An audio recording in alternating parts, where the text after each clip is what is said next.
Les communs, c'est l'organisation du pouvoir entre nous et des ressources que nous voulons partager au terme d'une délibération qui inclut elle-même la possibilité d'être révisée en permanence. D'une certaine manière, on pourrait dire c'est l'organisation démocratique de l'allocation des ressources et du pouvoir dans une communauté. Alors, ces 4 catégories viennent de travaux qui ont été faits par essentiellement des politologues et des économistes. La personne la plus connue dans ce domaine, c'est Elinor Ostrom, qui a eu le prix Nobel en 2009. Qui était une femme remarquable, qui a travaillé sur essentiellement des expériences empiriques de gestion réussie des communs. Et ce qu'Elinor a fait, vous pouvez les regarder sur la page Wikipédia d'Elinor Ostrom, OSTROM, c'est d'identifier les règles dont on constate qu'elles fonctionnent bien pour prendre soin des communs. Et les communs qu'on peut citer, par exemple, qu'elle a étudiés, c'est des systèmes d'irrigation en Suisse, des systèmes de pêcherie en Afrique, etc. Voilà. Et on pourrait en nommer beaucoup d'autres. On pourrait se demander si la santé au niveau global n'a pas vocation à être traitée comme un commun. Vous voyez ? Puisqu'on sait aujourd'hui, on en a fait tous l'expérience, et quelquefois douloureuse, que ma santé dépend de la santé d'une famille chinoise à Wuhan. Vous voyez ? Et donc on est dans une relation d'interdépendance globale aujourd'hui. Privatiser la santé, c'est-à-dire donner un prix au vaccin, est le meilleur moyen de ne pas soigner contre le virus, puisque s'il y a un prix, les plus défavorisés ne pourront pas acquérir le vaccin, il sera trop cher pour eux. Donc le virus va continuer de se multiplier, va muter et va remettre en cause et défier le vaccin que les plus riches auront réussi à acquérir. Vous voyez ? En même temps, heureusement, Xi Jinping n'est pas le maître du monde, donc il n'y a pas d'État global pour décider de lois publiques qui prendraient soin de la santé. Et l'erreur à ne pas faire, ce serait de tribaliser la santé. Alors, on l'a fait d'une certaine manière dans la panique. Vous vous souvenez qu'il y a eu des masques qui étaient destinés à l'Italie qui ont été volés en France. Il y a des masques destinés à la France qui ont été volés. Donc, ça, c'est typiquement des réactions de panique tribale. J'ai mon masque, les Italiens, tant pis pour eux, vous voyez. Bon. Ou inversement. Mais en réalité, ce qu'il faut faire, c'est traiter la santé comme un commun. L'énorme question qui est devant nous, c'est qu'on n'a pas les institutions internationales pour le faire. L'OMS est construite sur l'idée en fait qui prévalait en 1945, qui est celle des Nations Unies, qui est que la communauté internationale se construit comme le dialogue ininterrompu entre les États-nations. Voilà, et on fait l'expérience que ça ne suffit plus. L'OMS n'a pas été écoutée. Nous, en France, on brûlait des masques 3 mois avant le début de la pandémie, alors que l'OMS avait prévenu depuis des années qu'il y aurait d'autres expériences de SARS et que la dernière ne serait pas la dernière. Et même pendant la pandémie, l'OMS a été très très peu écoutée. Plus généralement, vous voyez bien que les Nations Unies aujourd'hui sont à la peine. Le Conseil de sécurité des Nations Unies n'a rien dit pendant toute la pandémie, comme si on n'avait pas été confronté à un problème majeur sur la totalité de la planète, pour la première fois depuis 1945. Alors ça ne veut pas dire que les Nations Unies sont devenues inutiles, mais qu'elles ne suffisent plus. C'est ça l'enjeu. De la même manière pour l'Ukraine, ce qui se passe en Ukraine aujourd'hui, les Nations Unies sont complètement paralysées. Alors pour des raisons évidentes, puisque la Russie fait partie du Conseil de sécurité. Mais ça veut bien dire qu'il y a quelque chose qui ne va plus. Le G20, on pourrait penser que c'est une alternative, mais le G20 n'a aucune légitimité juridique. Le G20, c'est un club, c'est de nouveau du tribal, c'est la tribu des 20 pays les plus riches. Et vous avez toute une série de pays qui disent « Ah oui, mais pourquoi les 20 premiers ? Pourquoi pas les 70 premiers, etc. » Vous voyez ? Et donc ça, c'est typique d'une décision plutôt d'inspiration tribale qui ne fait pas cas d'une délibération de toutes les parties prenantes. Voilà. Alors la grande question, à mon avis, qui est devant nous aujourd'hui, c'est comment et quand et sous quel mode allons-nous inventer les institutions locales, régionales, nationales, internationales qui nous permettent de prendre soin d'un certain nombre de ressources comme des communs. Yes. I don't think they are supporting socialism as a top-down theory.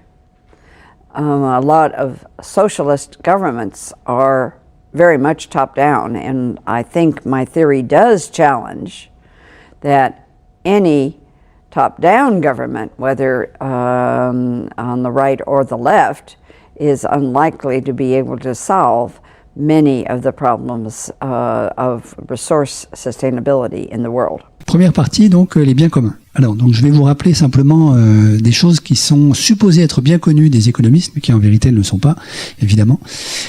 C'est qu'au fond, la plupart des économistes, depuis les années 50, et en ceci, en réalité, ils se fondent sur une certaine compréhension du droit issu du droit romain, voient le monde en noir et blanc.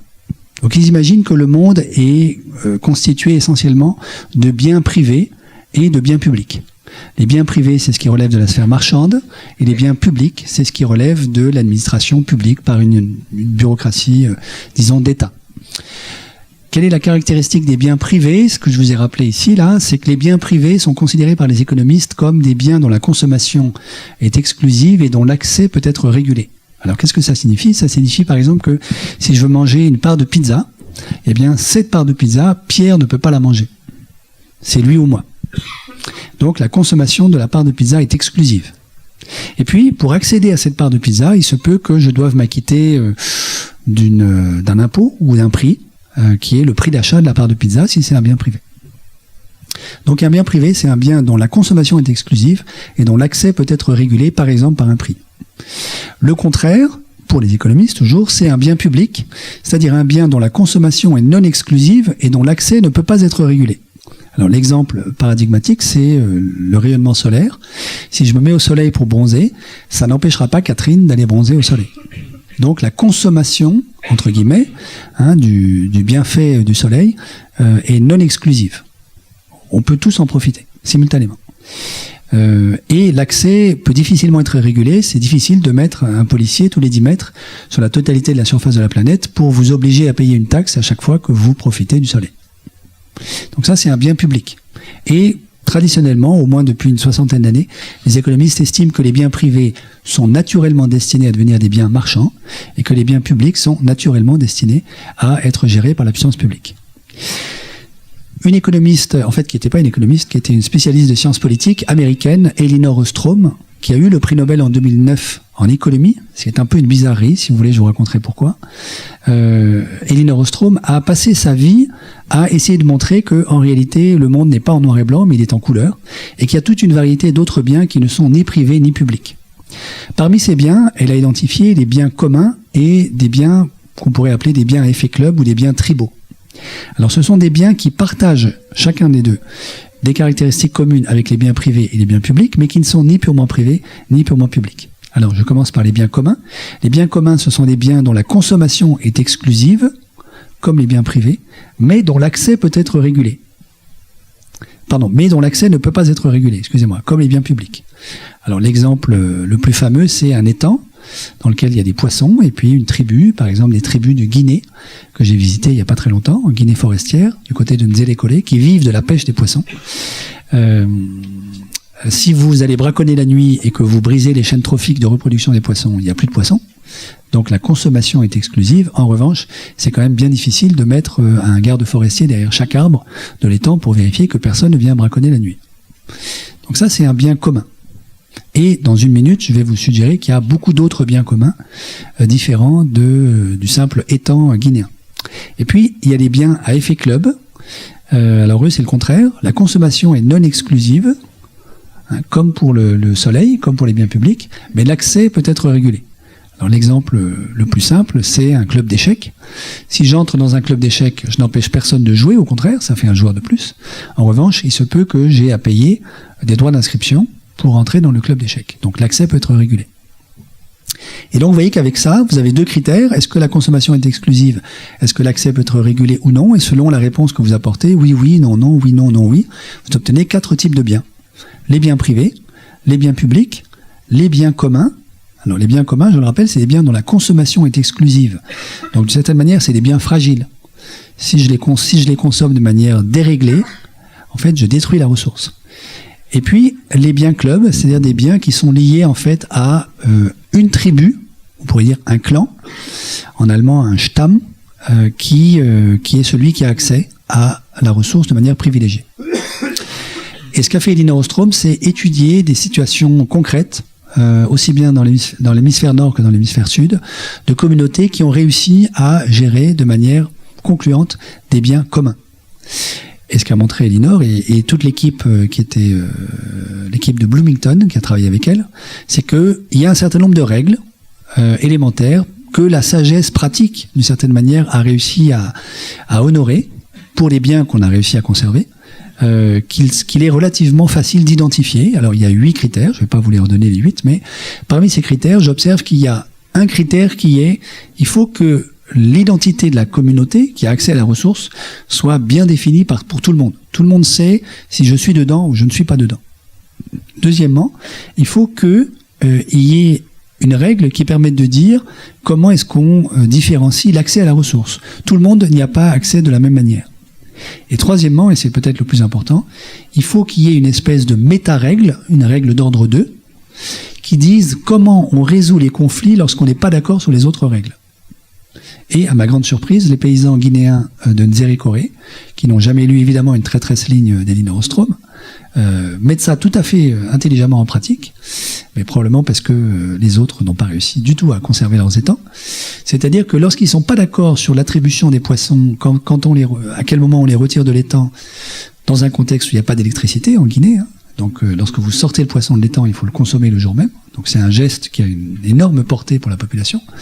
Eh bien, ils ont mis au point une règle qui est, quand on n'est pas d'accord entre nous, on va aller voir le sage du village d'à côté, qui n'a pas de conflit d'intérêt avec nous, mais qu'on connaît quand même, c'est pas très loin, et on va lui demander de trancher notre différend. C'est lui qui arbitre les conflits. Donc c'est une manière comme une autre de créer une méta-règle. Alors, armé de ces différentes considérations, vous pouvez vous livrer à des tas d'exercices tout à fait fascinants. Par exemple, on pourrait se demander, est-ce que la zone euro est une zone où on a des ressources communes? Est-ce que, par exemple, le conflit entre l'Allemagne et la Grèce sur le règlement de la dette publique grecque n'a pas souffert du fait qu'il n'y avait absolument aucune méta-règle permettant de dire comment on arbitre un conflit à l'avance? Et comme on n'avait aucune méta-règle pour le dire, finalement, c'est un rapport de force qu'il a emporté entre la Grèce et l'Allemagne. Plus généralement, une fois qu'on a compris on pourrait dire la taxonomie d'Elinor Ostrom, il y a un certain nombre, à mon avis, de prises de recul à prendre, à faire. La première, c'est évidemment de sortir du naturalisme spontané dans lequel vivent les économistes, surtout les économistes néoclassiques. Il n'y a aucun bien qui est naturellement privé, commun, public ou un bien tribal. Alors, il y a évidemment des exemples très simples. Vous pensez à une piscine. La piscine, d'abord, peut très bien être transformée en un bien privé, peut très bien être gérée comme un bien public, et puis surtout, vous voyez bien que si vous vous demandez est-ce que la consommation du bienfait de la piscine est exclusive ou non, ça dépend vraiment du nombre de gens qui sont dans la piscine. Si vous allez nager à midi, vous slalomez entre les nageurs, pour ceux qui y pratiquent, c'est pas toujours très très simple. Et donc il y a un problème de congestion dans la piscine. Si on est trop nombreux, la question de la dernière personne qui vient nager pose vraiment un problème. Même chose pour les autoroutes. Les embouteillages sur les autoroutes confèrent le péage de Saint-Arnoux, pour ceux qui pratiquent ce péage, terrible. La question de l'embouteillage et de la congestion fait que c'est pas absolument évident de prétendre que l'autoroute est un bien public ou un bien privé. Et de fil en aiguille, vous voyez bien qu'il n'y a pas de nature intrinsèque d'un bien qui en ferait un bien public ou un bien privé, c'est une décision politique. C'est nous qui décidons si un bien doit être considéré pour nous comme un bien privé ou un bien public. Par exemple, de biens dont le statut a complètement changé au cours des siècles, l'éducation. L'éducation a été pendant très longtemps, au moins une bonne partie du Moyen-Âge, en Europe, un bien privé, et les jésuites en savent quelque chose, puisqu'ils ont travaillé à ce bien en tant que bien privé. Et puis, d'une certaine manière, heureusement, au cours du XVIIe et surtout du XVIIIe siècle, l'État ayant pris la place de l'Église pour toute une série de services rendus à la société, l'éducation est devenue un bien en partie public. Et la fameuse querelle entre le hussard noir de la République, l'instituteur, et le curé de village, tout au long du XIXe et en partie encore au début du XXe siècle en France, c'est une querelle sur le statut de l'éducation. Qui aura le droit d'éduquer les chères têtes blondes qui feront la génération d'après? Est-ce que ce sera le curé ou est-ce que ce sera l'instituteur de la République? Ce qui est une manière, au fond, de dire quelque chose du débat sur l'éducation est-elle un bien privé ou un bien public. Et puis aujourd'hui, la révolution silencieuse qui s'amorce sur la pédagogie, en particulier dans les pays scandinaves, à mon avis, pointe vers une autre conception de l'éducation, de l'enseignement, de la pédagogie, comme bien commun, et non plus comme bien public. Si vous regardez simplement l'imaginaire spatial de la classe républicaine, avec le professeur en face de ses élèves qui sont en randonnion, comme dans un train, ou comme dans une église, la nef de l'église, bon, ça dit quelque chose d'une prise de parole qui est considérée, conçue par les autorités qui l'ont mise en place comme une parole publique, qui s'adresse à des personnes qui doivent simplement l'intégrer et qui ne sont pas mises en situation d'avoir à organiser un débat herméneutique, un débat d'interprétation sur ce qui est proposé. Ça, c'est un bien public. Voilà. Vous voyez un petit peu, donc en fait l'éducation a été pendant longtemps un bien privé, puis elle est devenue un bien public. Aujourd'hui, il y a quelques innovations qui tendent à essayer d'en faire un bien commun. Et puis il y a aussi une reprivatisation de l'éducation en France qui est très claire, à la faveur de l'abandon des crédits publics pour l'université et l'école publique, et d'un renouveau très très fort en faveur de l'éducation privée, de l'enseignement privé, dont les jésuites de nouveau sont assez bénéficiaires. Mais je suis pas sûr que ce soit une très très bonne nouvelle pour l'ensemble du corps social. Donc ça veut dire que une société peut, à certains moments de son histoire, décider de faire d'un bien, d'une ressource, un bien commun, ou un bien privé, ou un bien public, ou un bien tribal. Ayant dit tout ceci, la question suivante, c'est évidemment, mais quels sont les biens que l'on pourrait choisir comme étant des biens communs, ou les biens privés, ou les biens publics? Et c'est là, à mon sens, qu'il y a un vrai débat politique, fondamentalement politique, à avoir. Et il me semble qu'une manière d'avancer dans les 3 crises que j'ai mentionnées en introduction, c'est précisément d'essayer d'instruire ce débat. Et d'une certaine manière, en venant discuter ce soir, ensemble, je ne fais pas autre chose, à mon tour, que d'essayer d'y contribuer. Alors, quelques remarques simplement. Nous, à l'Agence française de développement, ce qu'on a observé, c'est qu'il y a toute une série de ressources pour lesquelles la gestion de la ressource en bien commun est nettement supérieure en termes d'efficacité à aussi bien la gestion privée que la gestion publique. Alors, je vous ai mis quelques exemples qui sont bien connus chez nous. La question de l'accès à l'eau potable, est un immense problème aujourd'hui pour une part croissante de l'humanité. D'abord parce que ça a toujours été compliqué du côté des populations les plus déshéritées, et ensuite parce que le dérèglement climatique et l'assèchement des ressources aquifères souterraines dans toute une partie du monde aujourd'hui rend la question d'accès à l'eau potable vraiment difficile. Alors, dans des banlieues de Kinshasa, par exemple, l'AFD a essayé de faire la promotion d'une gestion communautaire avec simplement les habitants de la banlieue des accès à l'eau potable, et il se trouve que ça marche beaucoup mieux que la privatisation, qui se solde toujours par une augmentation du prix de l'eau et l'exclusion de l'accès à l'eau potable pour les plus pauvres. Et ça marche aussi beaucoup mieux que la nationalisation, entre guillemets, de l'eau, parce que l'administration, par exemple, zaïroise, est tout à fait incapable de gérer l'eau potable dans une banlieue comme celle de Kinshasa. Autre exemple, La Paz en Bolivie, qui est l'une des 2 capitales de la Bolivie, qui est à 4000 mètres d'altitude. La Paz, aujourd'hui, vit dans un désert. Évidemment, les Boliviens ne sont pas fous. Quand ils ont fondé cette capitale, elle était dans une jungle luxuriante qui était alimentée par des glaciers qui, entre-temps, ont fondu. Donc, il n'y a plus d'eau autour de La Paz. Donc, l'accès à l'eau potable se fait uniquement par des sources aquifères qui se renouvellent très lentement. Et La Paz, en 2016, a connu une sécheresse terrible qui fait qu'elle a traversé ce qu'on appelle le Day Zero, c'est-à-dire le jour où il n'y a plus d'eau. Et donc, les citadins du centre-ville de La Paz n'ont pas eu d'eau, plus d'eau au robinet pendant plusieurs jours. Ce qui, vous le savez très bien, est une situation vraiment difficile à vivre pour un être humain. Beaucoup plus difficile que l'absence d'électricité. Pendant ce temps-là, les banlieues pauvres de La Paz s'étaient organisées dans les années qui ont précédé 2016 pour gérer leurs points d'eau comme des biens communs avec une communauté, des règles très précises d'accès à l'eau, une méta-règle qui permet de dire comment on se débrouille quand on n'est pas d'accord entre nous, etc., etc. Et, pendant cet été 2016, les bourgeois, si je puis dire, du centre-ville n'avaient plus d'eau, alors que les pauvres de la banlieue avaient de l'eau. Et donc, c'est une des manifestations, un des exemples, aujourd'hui bien connus de ceux qui travaillent sur ce sujet, qui montre que la gestion communautaire, ça marche mieux, en général, souvent en tout cas, que aussi bien la gestion privée que la gestion publique. Un autre exemple très intéressant, c'est DNDi, Drugs for Neglected Disease Initiative. DNDi, c'est un réseau international dont le siège se trouve à Genève, qui essaye de produire des médicaments pour lutter contre des maladies qui sont négligées par le secteur pharmaceutique privé parce qu'il n'y a pas de demande solvable en face de ce médicament. Donc typiquement, par exemple, l'hépatite C. L'hépatite C, la thérapie contre l'hépatite C coûte plusieurs milliers d'euros en Europe. Il y a beaucoup de gens en Afrique, aussi bien subsaharienne qu'au nord de l'Afrique, qui sont incapables de dépenser une telle somme pour se soigner contre l'hépatite C. DNDi a réalisé un réseau qui va d'un certain nombre d'industries pharmaceutiques privées qui ont accepté de jouer le jeu, jusqu'à un certain nombre d'ONG qui distribuent la thérapie sur le terrain, en passant par des États qui se sont coalisés dans ce réseau, dont le siège, comme je le disais, est à Genève, en Suisse, pour pouvoir produire une thérapie contre l'hépatite C qui coûte $400, qui est actuellement distribuée en Égypte, qui est un pays ravagé par l'hépatite C. Voilà. Donc ça, c'est un exemple de construction institutionnelle au niveau international pour gérer un problème qui est la santé, dont on a beaucoup de raisons de penser, je trouve en tout cas, qu'on pourrait la traiter comme un bien commun, par des procédés et des institutions qui ne sont ni purement marchandes, ni purement publiques, mais qui sont une espèce d'hybride institutionnel, à mon avis, caractéristique de ce qu'il faut que nous inventions si nous voulons traiter un certain nombre de ressources comme des communs. Pourquoi la santé pourrait-elle être considérée comme un commun ? Je crois que l'épisode de la crise Ebola en Sierra Leone et en Guinée, justement, en 2014-2015, le manifeste de manière assez forte.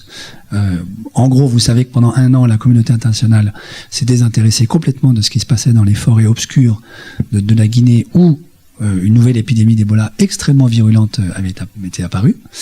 Pourquoi ? Parce que les Occidentaux ne se sentaient pas inquiétés par le problème, jusqu'au jour où une infirmière est morte d'Ebola en Angleterre.